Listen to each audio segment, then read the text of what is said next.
Hey guys, welcome back to some more AFK Arena. Today's video is going to be my top 5 rare units.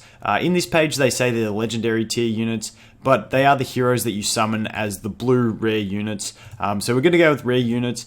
And keep in mind, this is just my opinion on the units, reading them, testing them, all that stuff. Let me know your opinions down below on what your top rare units are. But we'll jump into it at number 5. And for me, number 5 is Sylvina. I just did my video about her and how she works so well on the Siren boss. But the other thing about her is she does work in other team comps too, the way she disrupts. So we'll go quickly over it again. Her ultimate, she darts behind the enemy with the highest energy, reduces their energy and does good damage. Really nice, can't complain about that.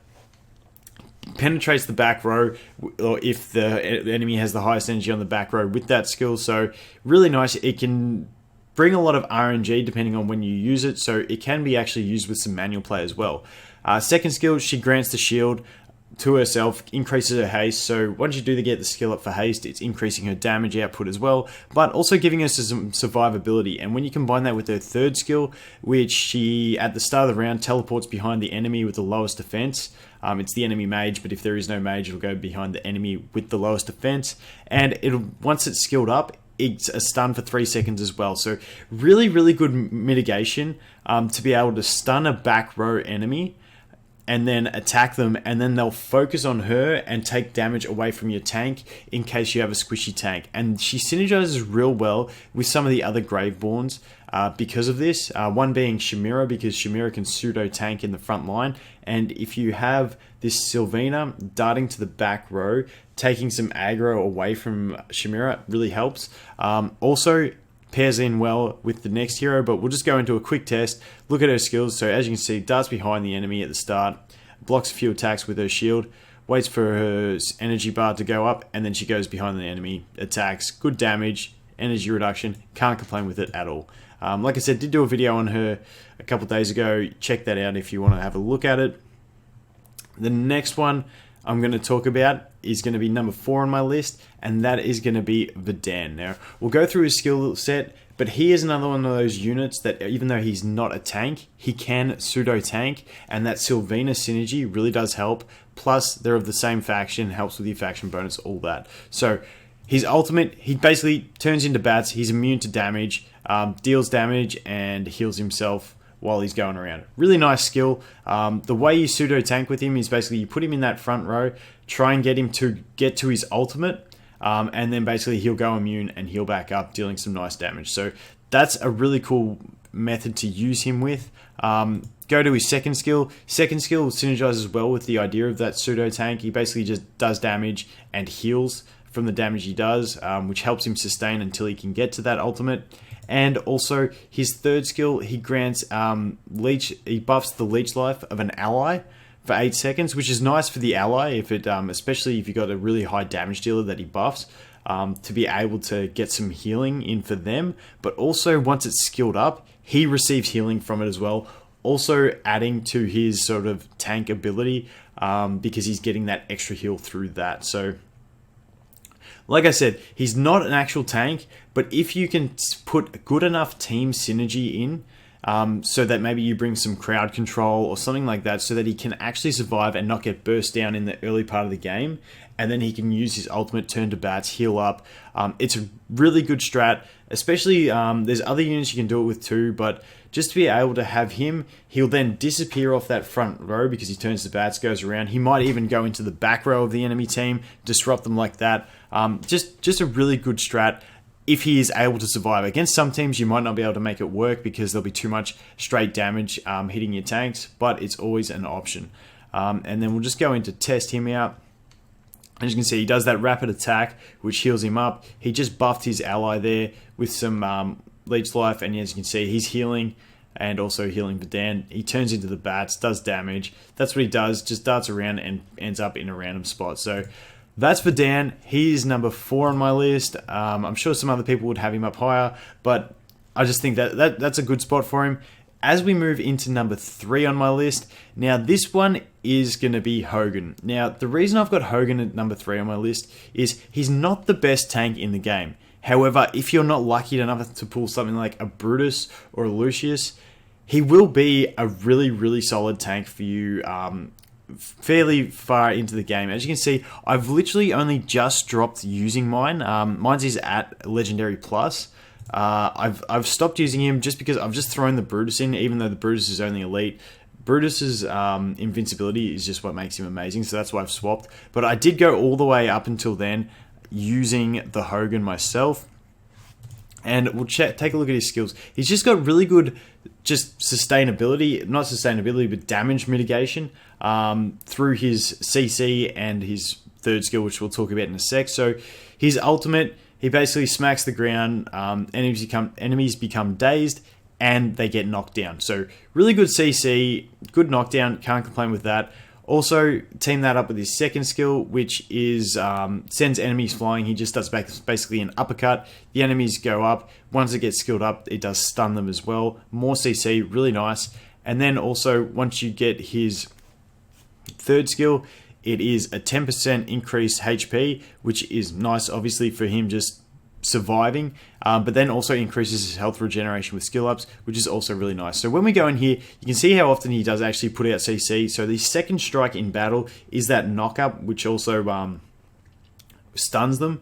But then on top of that, every third attack after that, he does that knock up as well, that uppercut, which is really nice. And as you can see, his ultimate does decent damage, but also knocks them down as well. So, and dazes. So it's a really, really nice CC kit that he brings, plus his base HP increase in battle is really nice, and that HP regeneration. So really, really solid tank that you do get a free elite one of through the beginner quests. So he's a really solid option for anyone to build in the for one of their starting units. So definitely why he's up there on my list. Like, he's carried me a fair way through the game. I've only just stopped using him, and he's been amazing the whole way. So that is Hogan.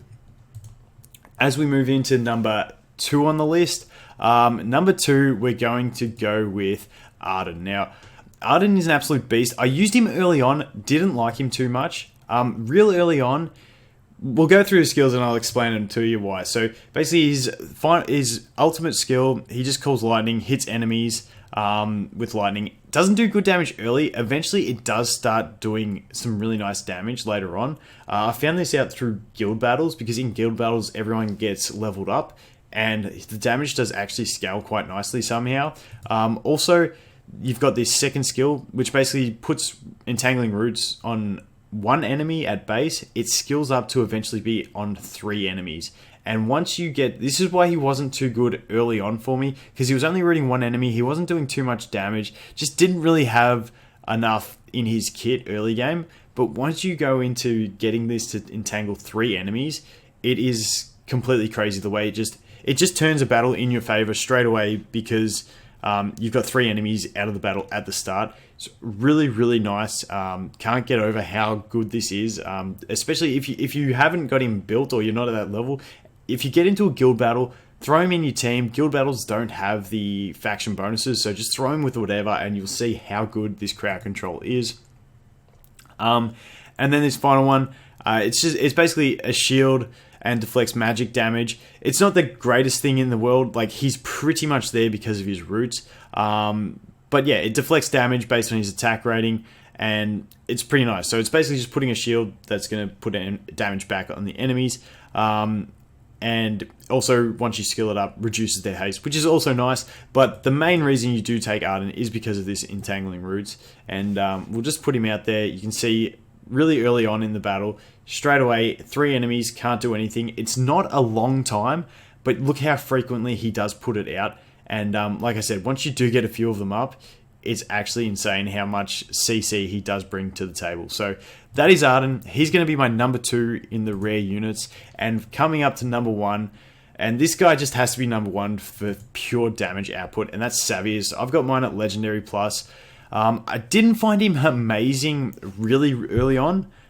It's sort of once he got to about a level 100 for me, he really started to excel. I don't know what that was, whether it was just gear scaling or skill ups.